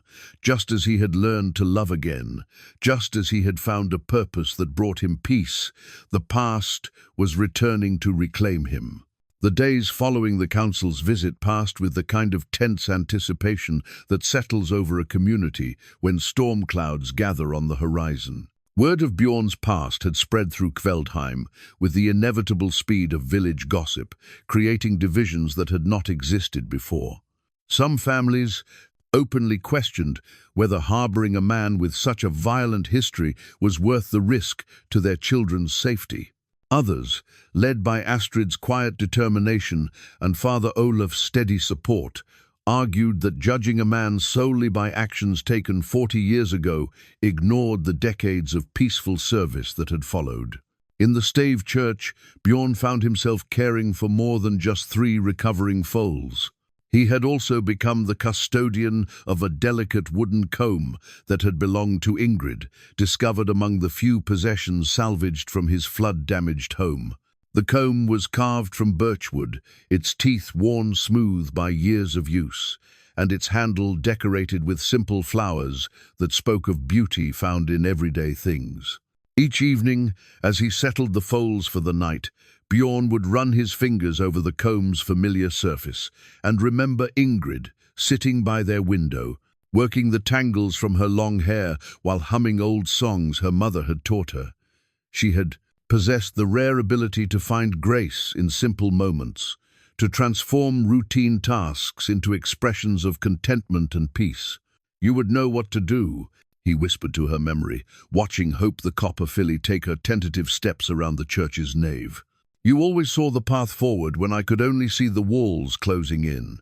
The foals had grown stronger with each passing day, their coats gaining luster and their movements becoming more confident. Storm, the bay, had developed into the natural leader of the small herd, always first to investigate new sounds or approach visitors. Steady, the grey colt, lived up to his name by providing calm stability when his companions became nervous. And Hope, despite her initial fragility, was proving to have a spirit that refused to be broken by adversity. It was Hope who first alerted Bjorn to the approach of unexpected visitors on the fourth morning after the council meeting. Her ears pricked forward and her body tensed. As she faced the church door, a soft whinny escaping her throat. Storm and Steady immediately flanked her, their instinctive protective formation reminding Bjorn that survival had been bred into these animals for countless generations. The knock that came was neither the respectful tap of Father Olaf nor the business-like rap of Magnus's knuckles. This was the sharp, demanding sound of someone accustomed to having doors opened quickly and without question. "Enter," Bjorn called, rising from the pew where he had been weaving grass into makeshift halters for the foals. The man who stepped through the doorway was perhaps 35 years old, with the kind of lean build that spoke of regular physical exertion and careful attention to fitness. His clothes were well made, but practical leather boots designed for long travel, a woolen cloak that had seen weather but remained serviceable, and a sword at his side that appeared to be both decorative and functional. But it was his face that captured Bjorn's attention and sent a chill of recognition through his chest. The strong jaw, the intelligent grey eyes, the way he carried himself with unconscious authority, all of these features were hauntingly familiar. Echoes of a man Bjorn had last seen dying in the ruins of a burning hall 43 years ago. "You are Bjorn Halvardsson," the stranger said. It was not a question. "I am," Bjorn replied, stepping protectively between the man and the foals. "And you are Aldrich Goldbeard's son." A slight smile crossed the younger man's features, though it held no warmth. "Astute, I am Leif Aldrichsen. I've travelled a very long way to meet you." The foals pressed closer together behind Bjorn, their acute animal senses detecting the tension that filled the church like smoke from a smouldering fire. Hope's breathing had quickened, and Storm's ears lay flat against his head in the universal equine expression of alarm. "I expected you might come someday," Bjorn said quietly, "though I hoped the years would have dulled the need for vengeance." "Vengeance?" Leif repeated, his eyebrows rising slightly. "Is that what you think I'm here for?" The question caught Bjorn off guard. He had spent decades preparing himself mentally for this confrontation, imaging scenarios that always ended in violence or exile. The possibility that Aldrich's son might have come for any other reason had never occurred to him. "You carry your father's arm ring," Bjorn observed, nodding toward the silver band that gleamed on Leif's left wrist. "And you've tracked me across half the known world. If not for vengeance, then what?" Leif moved closer, his steps careful and deliberate. As he walked, his gaze took in the details of the church, the ancient carvings, the makeshift arrangements for caring for the foals, the simple bedding that marked this sacred space as someone's temporary home. "Answers," he said finally. "I've spent my entire adult life trying to understand what happened that night. The stories change depending on who tells them. Some say my father died fighting bravely to defend his family. Others claim he was killed while trying to surrender. I want to hear the truth from someone who was there." The request was so unexpected that Bjorn found himself momentarily speechless. In all his imaginings of this encounter, he had never considered that Aldrich's son might simply want to know how his family had died. The desire for truth, rather than revenge, spoke of a man who had spent years wrestling with questions that could only be answered by those who had witnessed the events firsthand. "The truth is not kind," Bjorn warned, "and it will not bring you peace." Peace was never the goal, Leif replied. Understanding is. Behind them, the church door opened again, and Astrid entered carrying her usual basket of supplies. She stopped short when she saw the stranger, her practical mind immediately assessing the potential danger he represented. Her hand moved instinctively to the small knife she carried for preparing food, though she made no aggressive gesture. "This is Leif Aldriksson," Bjorn said, not taking his eyes off the younger man.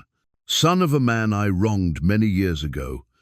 Astrid's expression shifted from wariness to something approaching sympathy. "I see," she said simply. "And what brings you to our village, Leif Aldriksson?" "Questions that have haunted me for 43 years, Leif replied, his attention focusing on the foals for the first time since entering the church. "Though I confess I did not expect to find the famous Bjorn the Hammer caring for orphaned animals in an abandoned church." "People change," Astrid said firmly, "sometimes for the better." Leif studied her face with the same intensity he had shown when examining Bjorn, as if trying to read character and motivation in the set of her jaw and the directness of her gaze. "So I'm beginning to understand," he said slowly. Hope, the copper, filly, chose that moment to approach the group with tentative curiosity. Her fear had been replaced by the kind of boldness that comes from feeling safe in familiar surroundings. She sniffed at Leif's extended hand, her pink nose working to identify this new scent. "Beautiful," Leif murmured, his voice softening as he watched the young animal. "What happened to them?" "The spring flood," Bjorn replied. "They were separated from their mother, left to die. We found them floating on a piece of barn door. And you saved them." "I tried to. They saved themselves, mostly. I just provided shelter and food." Leif's hand moved gently along Hope's neck, his touch revealing familiarity with horses. "My father bred animals like these," he said quietly. "He always said that caring for something helpless was the truest test of a person's character." The words hung in the air between them, carrying implications that none of the three adults wanted to examine too closely.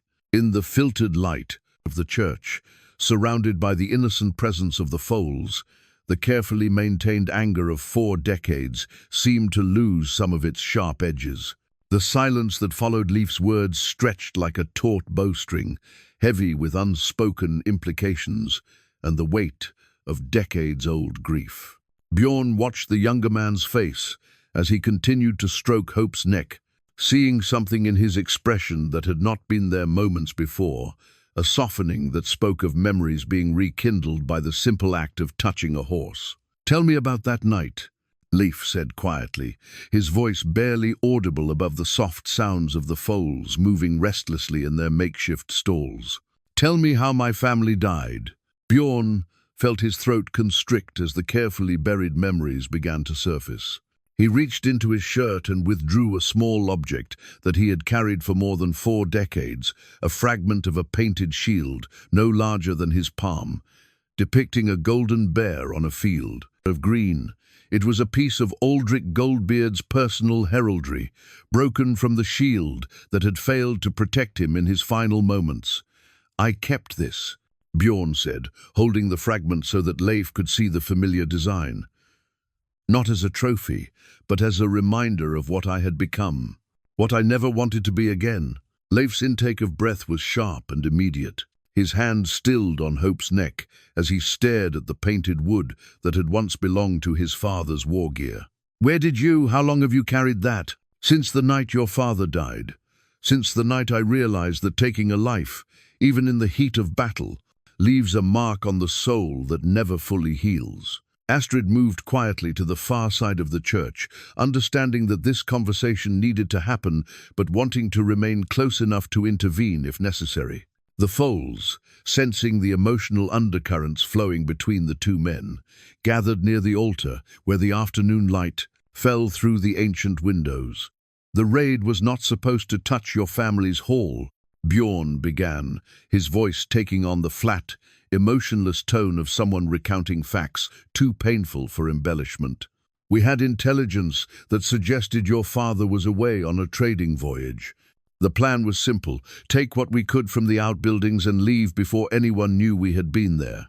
But he wasn't away, Leif said, though it was not a question. No, he had returned early from his journey, bringing your mother and sisters back from their visit to her family in the south. When we arrived, the hall was occupied, defended. Our leader, a man called Ragnar Bloodaxe, decided that we had come too far to leave empty-handed. Bjorn paused, the memory of that decision still vivid after all these years. He could see Ragnar's scarred face in the torchlight, could hear his rough voice, declaring that a few deaths were a small price to pay for the wealth that Aldrich Goldbeard's Zonta hall contained. I could have left, Bjorn continued, could have refused to participate, but I was young, hungry for glory and gold. I told myself that one raid more or less made no difference, that these people were strangers whose fate meant nothing to me. And my father fought, Leif prompted when the silence stretched too long. Like a man possessed, he knew he was outnumbered, knew that resistance would likely mean death for everyone in the hall. But he fought anyway, trying to buy time for your mother and sisters to escape through the back passages. Bjorn's hands trembled slightly as he continued, the shield fragment growing slick with perspiration despite the cool air of the church. He was skilled with a blade, your father, better than most of us expected. He killed 2 of our men before Ragnar's axe found its mark. And my mother, my sisters? The question came out as barely a whisper, but it hit Bjorn like a physical blow. This was the part of the story he had never been able to face fully, the part that had haunted his dreams for decades and driven him to seek redemption in Ingrid's gentle love. They were in the sleeping chamber when the fire started. One of our men, drunk on ale and bloodlust, knocked over an oil lamp while searching for hidden valuables. The flames spread faster than anyone expected. Bjorn forced himself to meet Leif's eyes as he delivered the words that would change everything between them. I heard them screaming, your mother calling for your father, your sisters crying for help that would never come. I could have gone to them, could have led them to safety through the smoke and confusion. But you didn't. No. I stood in the courtyard with your father's blood on my sword and his treasures in my hands, and I listened to his family burn to death. I told myself that entering that hall would mean my own death, that saving them was not worth the risk. I chose my life over theirs. The admission hung between them like a blade suspended by a thread. Leif's face had gone pale, and his hand had fallen away from Hope's neck to clench into a fist at his side. For a moment, Bjorn thought the younger man might draw his sword and end the conversation in the traditional way. Instead, Leif surprised him by asking, "What happened to their bodies?" Ragnar ordered us to leave immediately. The smoke would draw attention from the neighboring farms, and we needed to be gone before anyone came to investigate. I left them unburied, unmourned. It was the final dishonor, the last act of cowardice that completed my shame. Leif turned away, walking to one of the church windows, where he stood staring out at the peaceful village of Kveldheim spread below them. His shoulders shook slightly, though whether from rage or grief was impossible to determine. "There's more," Bjorn said quietly. "Something you need to know about why you're here, about why you were able to find me." "What more could there possibly be?" Leif asked without turning around. Bjorn looked across the church at Astrid, seeking some sign of encouragement or support in her steady gaze. She nodded slightly, understanding that the complete truth, however painful, was the only path forward. "The Foals," Bjorn said, "Storm, Steady and Hope, they didn't come from the Eriksson farm." Leif spun around, his eyes wide with sudden understanding. "No, the flood brought them down from the upper valley, yes, but from much farther up the valley than anyone realized. From the ruins of your father's old estate, where horses have run wild for 40 years, breeding and surviving without human intervention." The implications of this revelation washed over Leif like a physical force. His gaze moved to the three foals, seeing them now not just as rescued animals, but as living connections to the family he had lost, descendants of the horses his father had bred with such care and pride. "You're telling me," Leif said slowly, "that these animals are the blood of my father's herd? The flood must have disturbed the old ruins, forced the wild horses to seek higher ground. These three were separated from their mothers in the chaos, just as the storm reached its peak. They floated down 40 years of river to find the man who had stolen their ancestors' home." Astrid moved closer to the group, her practical mind grasping the full complexity of what this meant. "The legal implications alone are staggering," Leif finished. "If these animals are indeed descended from my father's breeding stock, then they belong to me by right of inheritance. Every moment they've spent in your care has been theft, technically speaking." Storm, as if sensing that he had become the center of attention, approached the group with his characteristic boldness. He sniffed at Leif's hand again, then turned to nuzzle against Bjorn's shoulder in a gesture of trust and affection that spoke more clearly than words. "But they've bonded with you," Leif observed, watching the interplay between man and animal with the trained eye of someone who understood horses. "Separating them now would cause distress to all involved." "I won't fight your claim," Bjorn said firmly. "If you want to take them, I'll help you prepare them for the journey. They're strong enough now to travel, and they deserve to be with their rightful owner." "Do they?" Leif asked, his voice carrying a note of bitter irony. "Or do they deserve to be with the man who saved their lives, who's cared for them with more devotion than their bloodline merits?" The question hung in the air unanswered, creating a tension that seemed to fill every corner of the ancient church. In the silence that followed, the only sound was the soft breathing of three young horses whose very existence had become the focal point of a confrontation 40 years in the making. The news of Leif Aldricsson's arrival spread through Kveldheim with the speed of wildfire on dry grass. By evening, small groups of villagers had begun gathering in the community hall, their voices rising and falling in heated debate about what his presence meant for their peaceful settlement.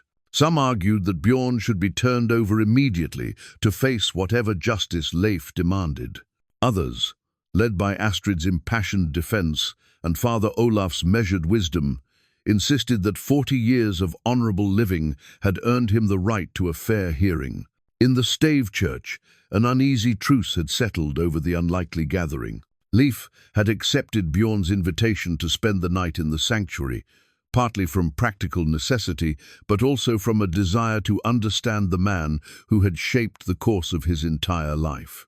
They sat on opposite sides of the nave, the foals moving freely between them as if unaware that their very existence had become the crux of a moral dilemma that had no easy resolution. Between them, Magnus had placed an object that would determine the formal process of justice, the village bell.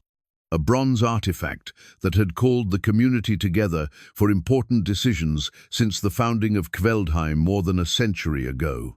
Its surface was green with age and etched with runes that spoke of older traditions, older ways of settling disputes that could not be resolved through simple conversation. "The bell will ring at dawn," Magnus had announced before leaving them to their vigil. "The entire village will gather in the square to hear both sides of this matter and to render judgment according to our laws and customs." Father Olaf had remained longer, offering what spiritual comfort he could to all parties involved. Before departing, he had pulled Bjorn aside for a private conversation near the altar where the foals now rested. "I've been thinking about the scripture Ingrid used to read to you," the priest said quietly. "About the Lord being close to the broken-hearted. I believe this night, this confrontation you've dreaded for so long, might be part of that healing rather than the destruction you fear." "How can facing the consequences of my cowardice be healing?" Bjorn asked, his voice heavy with the weight of decades-old guilt. "Because truth, however painful, is the foundation upon which forgiveness can be built. You've carried this burden alone for 40 years. Tomorrow, you'll finally be able to set it down." Now, as the hours of darkness stretched toward dawn, Bjorn found himself unable to sleep despite his exhaustion.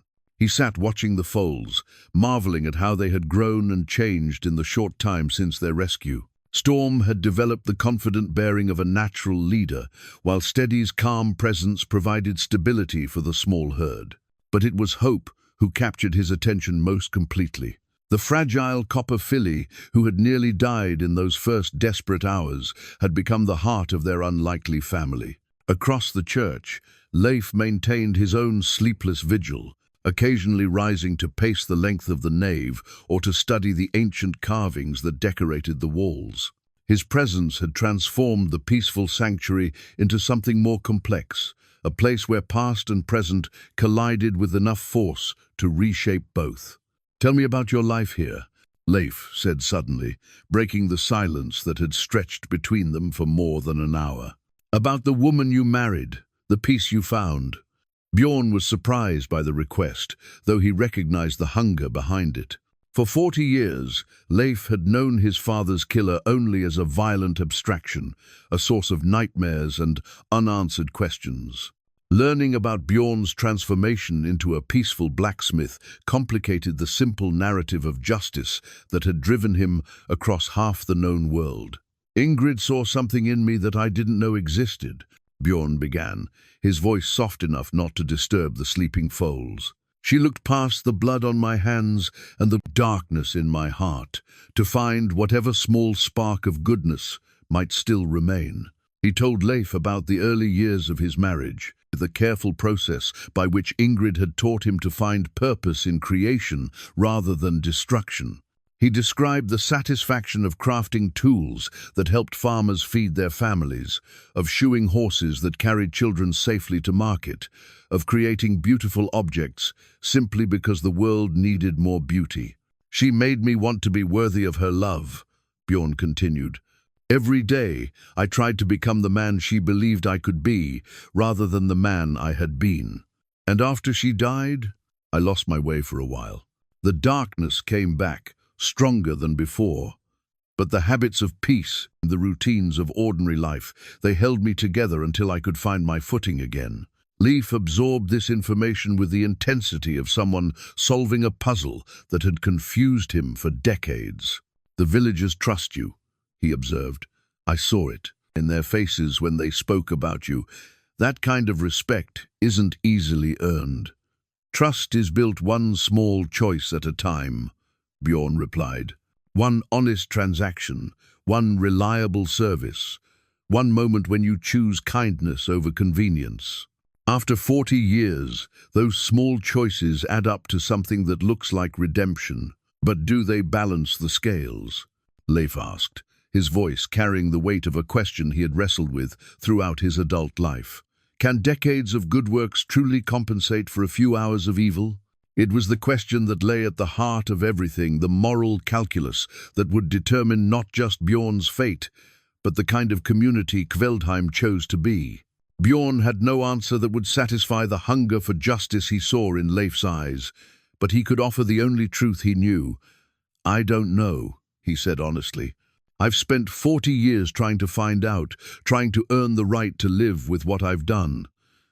But the equation isn't simple, and the answer isn't mine to give." As the first hint of dawn began to lighten the eastern windows, the foals stirred from their sleep. Hope was first to rise, moving with the fluid grace that had replaced her initial fragility. She approached Bjorn with the confident expectation of morning feeding, nuzzling his hand with the trust that had developed between them. Storm and Steady followed, their morning routine as established as any human custom. They moved between Bjorn and Leif with equal ease, accepting both men as part of their extended herd. Their innocence served as a stark contrast to the complex web of guilt, justice, and redemption that surrounded them. "They don't know," Leif said, watching the animals with something approaching wonder. "They don't understand that their bloodline connects them to a tragedy, that their very existence has become evidence in a trial that will determine a man's fate." "Perhaps that's a mercy," Bjorn replied, offering Hope a handful of the sweet grass he had gathered the previous evening. Animals live in the present moment. They don't carry the burden of memory the way we do. But memory is what makes us human, Leif countered. Without it, we can't learn from our mistakes, can't honor those we've lost, and can't build anything that lasts beyond our own lifetimes. The sound of movement outside the church announced the arrival of the first villagers, come to witness whatever resolution the morning would bring. Through the windows, they could see people gathering in small groups, their voices carrying the subdued tones of those preparing for a momentous decision. Astrid was among the first to enter the church, carrying a basin of warm water and clean cloth. Her practical nature had led her to anticipate that both men would want to prepare themselves properly for the formal proceedings that lay ahead. "The entire village is turning out," she reported, setting down her supplies near the font that had once been used for baptisms. "Even families from the outlying farms have come to bear witness. Are they calling for justice or mercy?" Leif asked, though his tone suggested he already suspected the answer. "Both," Astrid replied honestly. "This community has lived with Bjorn's service for 4 decades. They know him as a neighbor, a craftsman, a man who has never raised his hand in anger since arriving here. But they also understand that some debts can only be paid in full, regardless of the time that has passed." The sound of the village bell began to toll across Kveldheim, its bronze voice calling the community together for a reckoning that had been 40 years in the making. Each note seemed to reverberate through the church, creating harmonics that made the ancient timbers sing with sympathetic vibration. Bjorn rose from his place beside the Foals and walked to the church's central aisle. He looked back once at the 3 animals who had changed his life so completely, then turned toward the door and the judgment that awaited him. "Whatever happens," he said to Leif, "I want you to know that caring for these creatures has been the greatest honor of my life. They gave me a chance to be the man Ingrid always believed I could become." Leif nodded slowly, understanding perhaps for the first time that justice was not always about punishment, and redemption was not always about absolution. Sometimes it was simply about the courage to face the truth and accept whatever consequences that truth might bring. Together, they walked toward the door of the stave church, leaving the Foals in the sanctuary that had sheltered them all. Outside, the entire village of Kveldheim waited to render judgment on a man who had spent 40 years trying to balance the scales of his own conscience. The village square of Kveldheim had been transformed into an impromptu court of justice, with Magnus presiding from the steps of the community hall while the assembled villagers arranged themselves in a rough semicircle around the open space. At the center of the gathering, someone had placed a set of scales, not the precise instruments used by merchants for weighing goods, but a simple balance fashioned from church materials. A wooden beam suspended between 2 posts, with shallow bowls carved from oak hanging from either end. The symbolism was unmistakable. On one side of the scales, the weight of past sins. On the other, the accumulated value of 4 decades spent in service to peace and community. The question that faced every person present was whether such moral mathematics could ever balance in favor of redemption. Bjorn stood in the center of the circle, his weathered hands clasped before him in the posture of a man prepared to accept whatever judgment came. The early morning light cast long shadows across the square, creating patterns that seemed to shift and dance with each movement of the gathered crowd. Behind him, the stave church rose against the hillside like a silent witness to the drama unfolding below. "We are gathered," Magnus announced, his voice carrying clearly in the still air, "to hear testimony regarding Bjorn Halvardsson and the claims brought against him by Leif Aldriksson. This is not a trial in the formal sense, but a community seeking to understand truth and to determine what justice requires of us." Leif stepped forward, his presence commanding immediate attention from the assembled villagers.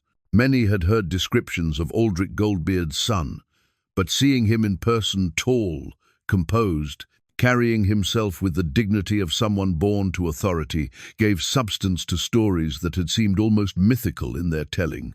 "I have come to Kveldheim," Leif began, not seeking vengeance, but seeking truth. For 43 years, I have lived with questions about how my family died, about the men responsible for their deaths, about whether justice delayed is justice denied. He paused, allowing his words to settle over the crowd before continuing. Yesterday, I learned that truth is more complex than the simple story of good and evil I had carried in my heart. The man who stands before you participated in the raid that killed my father, my mother, and my 2 sisters. By any measure of law or custom, he bears responsibility for their deaths. A murmur ran through the assembled villagers, some of whom were hearing the full details of Bjorn's past for the first time. Faces that had shown sympathy and support began to reflect uncertainty and concern as the magnitude of his crimes became clear. But I have also learned, Leif continued, his voice growing stronger, that this same man has spent 4 decades attempting to atone for those crimes through service to this community. I have seen him care for helpless animals with a gentleness that speaks to a transformed heart. I have heard testimony from those who know him as neighbor, craftsman, and friend. Father Olaf stepped forward from his position near the church steps. "May I speak to what I have observed?" he asked Magnus, who nodded his permission. "I have served this community for 20 years, the priest said, his voice carrying the authority of spiritual leadership. In that time, I have watched Bjorn Halvardsson struggle with the weight of his past while building a life dedicated to peace and service. He has never spoken of his warrior days with pride or nostalgia. Instead, he has chosen to define himself by the work of his hands and the kindness of his actions." Astrid moved from her place in the crowd to stand closer to the center of the gathering. "I have seen him risk his own safety to save 3 helpless foals," she said, her voice clear and unwavering. "I have watched him care for them with the devotion of a father, asking nothing in return except the chance to preserve their lives. Whatever he may have been in the past, he is now a man who chooses healing over harm." Young Gunnar, the apprentice, blacksmith, raised his voice from the back of the crowd. "Master Bjorn taught me that every piece of metal can be reshaped, that even the most damaged tools can be made useful again if someone is willing to apply enough patience and skill. Perhaps the same is true of men." The testimony continued as more villagers stepped forward to share their experiences with Bjorn, farmers whose tools he had repaired without payment, children he had helped when they were lost or frightened, neighbors he had assisted during difficult times. Each voice added weight to the side of the scales that represented redemption, creating a chorus of support that seemed to surprise even Bjorn himself. But Leif's next words cut through the growing sentiment like a blade through silk. "I do not dispute that Bjorn Halvardsson has become a good man," he said firmly. "But goodness achieved through 40 years of effort does not resurrect the dead. My family remains in the ground, unavenged and almost forgotten. Does this community truly believe that time alone can wash away the stain of innocent blood?" The question hung in the morning air like smoke from a funeral pyre, forcing everyone present to confront the heart of the moral dilemma they faced. The scales in the center of the circle seemed to tremble in the slight breeze, as if the weight of competing truths was too much for any simple balance to bear. Magnus looked around the gathered faces, seeing the struggle reflected in eyes that had known Bjorn as a peaceful neighbor, but now had to reconcile that knowledge with the reality of his violent past. The decision they made would define not just one man's fate, but the kind of community they chose to be. The silence that followed Leif's challenge stretched across the village square like a held breath. In that moment of suspended judgment, a small figure emerged from the crowd, little Kari, Magnus's granddaughter, no more than 6 years old. In her small hands, she carried a wooden toy, a horse, crudely carved but painted with bright colors that spoke of a child's love for simple treasures. "Grandfather," she said, tugging at Magnus's sleeve with the fearless directness of youth. "Why is everyone so sad? The horseman saved the baby horses. That's good, isn't it?" Her innocent question cut through the complex moral arguments that had dominated the morning, reducing the entire situation to its most basic elements. Someone had needed help, and help had been given. The child's wooden horse seemed to glow in the morning sunlight, its simple form representing the uncomplicated goodness that adults often struggle to recognize. Magnus knelt to his granddaughter's level, his weathered face softening as he considered how to answer her question. Sometimes, little one, grown-ups make things more complicated than they need to be. But you're right, saving the baby horses was a good thing. The child nodded solemnly, then surprised everyone by walking directly to Bjorn and pressing her wooden horse into his large hands. "For you," she said simply, "because you were kind to the babies." Bjorn looked down at the toy, his eyes bright with unshed tears. The gift was worth nothing in monetary terms, but its significance was immeasurable, the spontaneous offering of a child who saw only the present moment, only the kindness that had been shown to helpless creatures. "Thank you," he whispered, his voice rough with emotion. "I will treasure this, always." Leif watched this exchange with an expression that seemed to shift between pain and wonder. When he spoke again, his voice carried a different quality, as if something fundamental had changed in his understanding of the situation. "When I began this journey," he said slowly, "I believed that justice was a simple equation, life for life, pain for pain, blood for blood. But standing here, seeing the man you have become, watching how this community has embraced both you and the creatures you saved, I find that my certainty has crumbled." He paused, looking around at the faces that watched him with a mixture of hope and apprehension. "My father was a good man who believed in the possibility of redemption. He often said that the measure of a person's worth was not in their past mistakes, but in their willingness to learn from those mistakes and choose a better path." The crowd stirred as Leif's words suggested a direction that few had dared to hope for. Astrid stepped closer to the center of the circle, her practical mind recognizing the shift in the conversation's tone. "What are you saying?" she asked gently. "I'm saying that killing Bjorn Halvardsson would not bring back my family.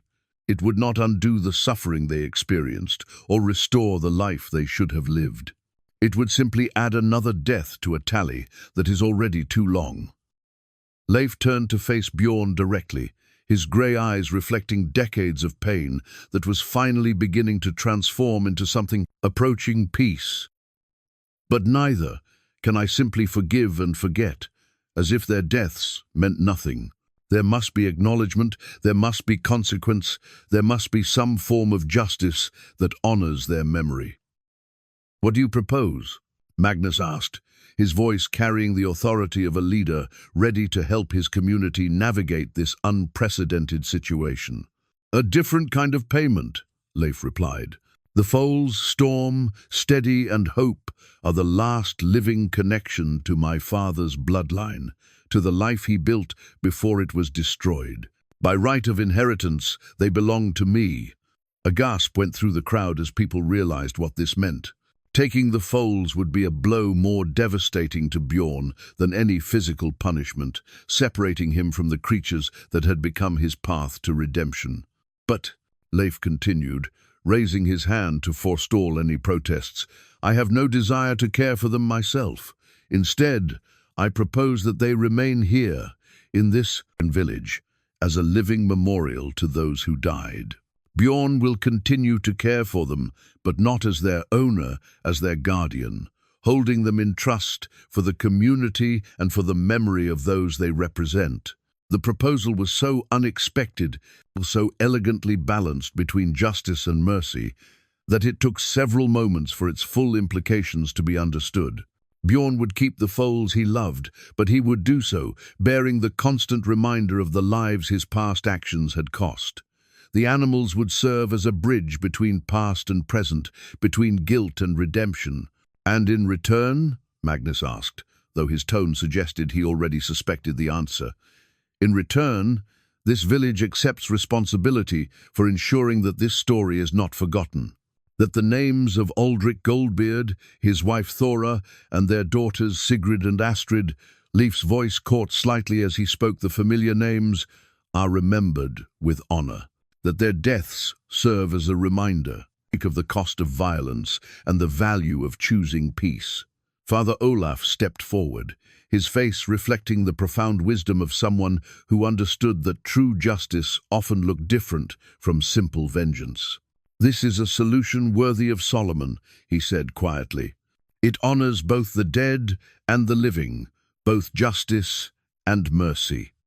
The wooden horse in Bjorn's hands seemed to grow warm as he considered Leif's proposal. It was a burden he would gladly bear, a reminder he would willingly carry for whatever years remained to him. The silence that followed Leif's challenge stretched like a held breath across the village square. Every face reflected the weight of the decision before them, a choice that would echo through generations and define the moral character of their community. The scales at the center of the gathering swayed gently in the morning breeze, their empty bowls waiting for a judgment that seemed impossible to render. It was then that young Sigrid, barely 6 years old, broke free from her mother's restraining hand and ran toward the center of the circle.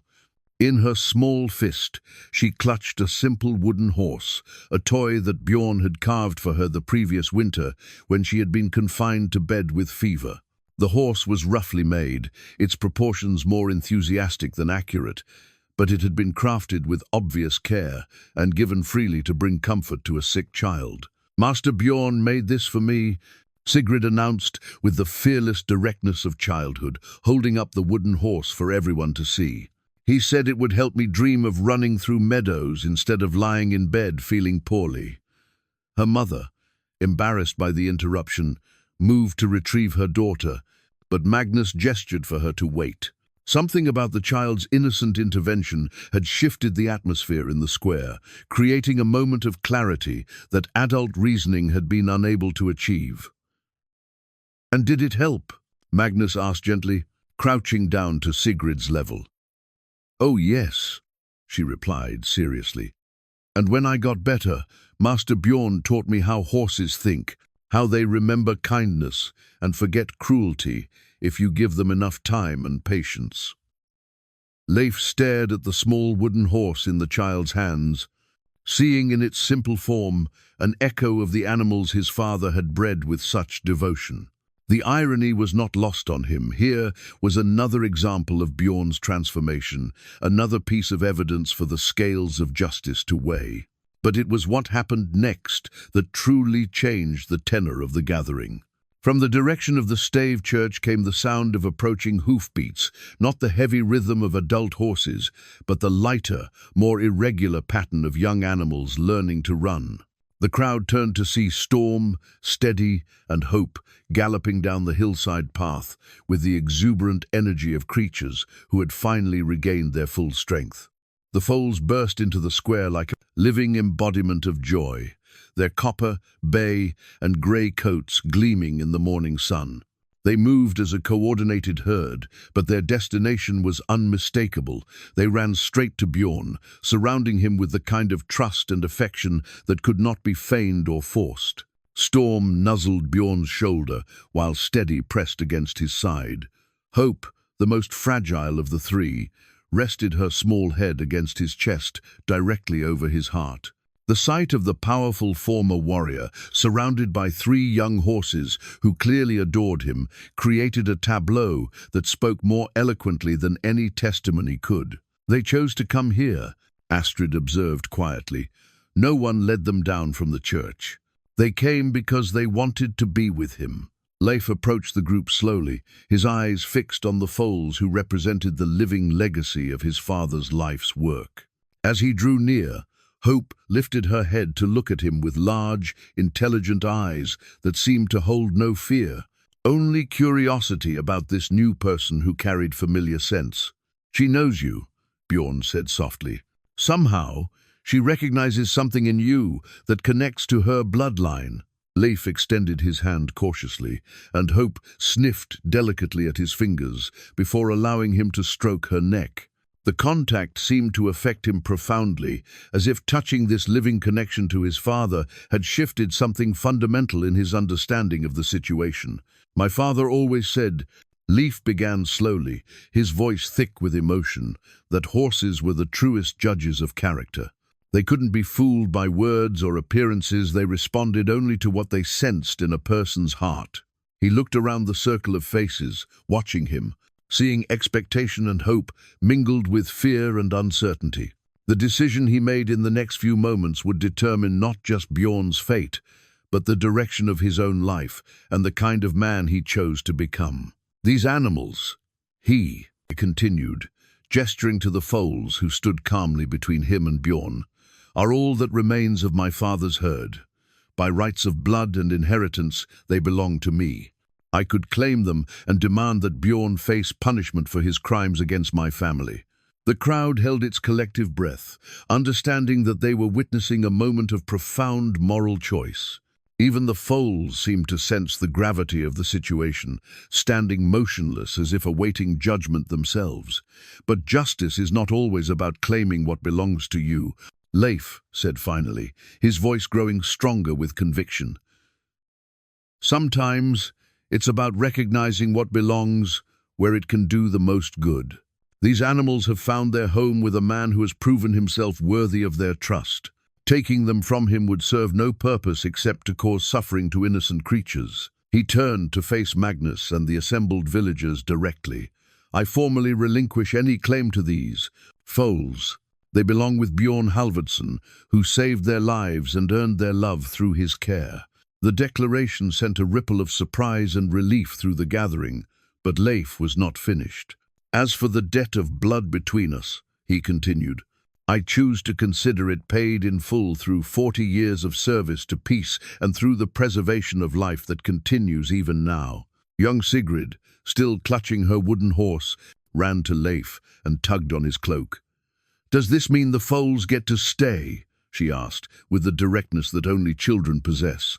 Leif knelt down to meet her eyes, a smile breaking across his features for the first time since his arrival in Kveldheim. "Yes, little one, the foals get to stay exactly where they belong." 3 months had passed since the morning when Kveldheim's community gathered to witness the transformation of justice into mercy. The summer had brought abundant growth to the village, but nowhere was this more evident than in the 3 foals who had become living symbols of redemption and remembrance. Storm had grown into a magnificent young stallion, his dark coat gleaming with health and his white blaze marking him as the undisputed leader of their small herd. He moved with the confidence of an animal that had never known want or fear, his early trauma replaced by the security of knowing he was valued and protected. When children from the village came to visit, Storm would approach with gentle curiosity, allowing them to stroke his neck while maintaining the dignified bearing that spoke of noble bloodlines. Steady, true to his name, had developed into a reliable and thoughtful companion, his grey coat silver in the summer sunlight. He served as the anchor for the small herd, always alert to potential dangers, but never given to panic or rash decisions. The village children had taken to bringing him apples and carrots, delighting in his patient acceptance of their attentions and his obvious intelligence. But it was Hope who had undergone the most remarkable transformation. The fragile copper filly, who had nearly died in those first desperate hours, had blossomed into a creature of extraordinary beauty and spirit. Her coat had deepened to the color of autumn leaves, and her movements carried a grace that made even hardened farmers stop to watch her play in the meadow behind the stave church. The church itself had been transformed as well. What had begun as an emergency shelter had evolved into something unprecedented, a working sanctuary where the sacred and the practical existed in harmony. Bjorn had constructed proper stalls along one wall, built from timber, donated by grateful villagers whose tools he had repaired without payment. The ancient altar remained untouched, but the space around it had been adapted to serve the needs of both animals and the steady stream of visitors who came to witness this unique arrangement. Father Olaf had officially blessed the new purpose of the old church, declaring it a place where God's love was made, manifest through the care of innocent creatures. Sunday services were now held there, with the congregation gathering around the Foals in a celebration of life that felt more authentic than any formal liturgy. In the center of the church, Bjorn had installed his greatest creation, a new forge hammer, crafted not just by his own hands, but by the entire community working together. Men had contributed their skills and women their design sense, while children had gathered the special clay used to line the forge. The hammer's head was forged from iron donated by every household in Kveldheim, creating a tool that represented their collective commitment to building rather than destroying. The hammer bore engravings that told the story of the village's choice runes that spelled out the names of Aldrich Goldbeard's family, decorative work that celebrated the foal's rescue, and subtle religious symbols that acknowledged the sacred nature of redemption. It was both functional tool and memorial, a daily reminder that strength could be gentle and power could be used to preserve rather than destroy. Bjorn worked at his new forge each morning, creating tools and art pieces that were sought after throughout the region. But his reputation now rested not just on his skill as a craftsman, but on the story of transformation that had made him famous far beyond the borders of Kveldheim. Travelers came from distant settlements to see the former warrior who had found peace through caring for rescued animals, and many left carrying not just his metalwork, but his message of redemption. Astrid had become his unofficial partner in managing the sanctuary, her practical wisdom complementing his intuitive understanding of the foal's needs. Her husband's return from his trading voyage had brought initial tension, but Erik Johansson had proven to be a man of surprising understanding. Rather than object to, in his wife's involvement with the former warrior, he had embraced the project, contributing his merchant skills to help market Bjorn's work and spread the story of Kveldheim's choice. "People need to hear this," Erik often said. "In a world full of violence and vengeance, they need to know that communities can choose a different path." Leif had remained in Kveldheim longer than anyone expected, drawn not just by his connection to the Foals, but by something he found in the village's approach to life. He had taken up residence in a small house near the harbour, establishing himself as a trader and storyteller who brought news from the wider world while sharing Kveldheim's unique philosophy with visitors. His presence had become a powerful testimony to the possibility of healing even the deepest wounds. Former enemies working side by side, the son of victims caring for animals descended from his father's herd, a community that had chosen forgiveness over fear. These realities spoke, louder than any sermon, about the transformative power of mercy. On this particular summer evening, as the sun cast long shadows across the church meadow, Bjorn sat watching the foals graze while working on his latest project, a small wooden horse for Magnus's granddaughter Kari, carved with the same attention to detail he brought to his metalwork. The child's simple gift had become precious to him, carried always in his pocket as a reminder that goodness often came in the most unexpected forms. "They're beautiful," Leif said, settling beside him on the wooden bench they had built together earlier that month. "My father would have been proud to see his bloodline continue in creatures so well cared for and loved." "Do you think he would have approved?" Bjorn asked, a question that had haunted him since their first conversation. "Of what we've built here, of the choice your family's memory inspired?" Leif considered the question while watching Hope chase a butterfly through the tall grass, her playful spirit a testament to the security and love that surrounded her. "I think he would have been amazed," he said finally. "He believed in justice, but he also believed in mercy. This, what we've created here, honors both." As the stars began to appear in the darkening sky, the three foals moved closer together in their evening ritual, finding comfort in each other's presence, just as they had on that desperate morning when flood waters had carried them to salvation. Their breathing was easy and their posture relaxed, the body language of animals that knew they were safe and cherished. Bjorn rose to secure the meadow gate for the night, his movements deliberate and peaceful. The hammer at his belt was not a weapon but a tool of creation, just as his hands had become instruments of healing rather than harm. In saving 3 helpless creatures, he had discovered that redemption was not a destination, but a daily choice. Not a single dramatic moment, but a lifetime of small decisions to choose love over fear, creation over destruction, hope over despair. The gentle strength he had found in that choice would continue to ripple outward from Kveldheim, touching lives and changing hearts in ways he could never fully know. But that was the nature of true redemption. It never belonged to just one person, but became a gift that kept giving, passed from hand to hand like a light in the darkness, illuminating the path for others who sought their own way home.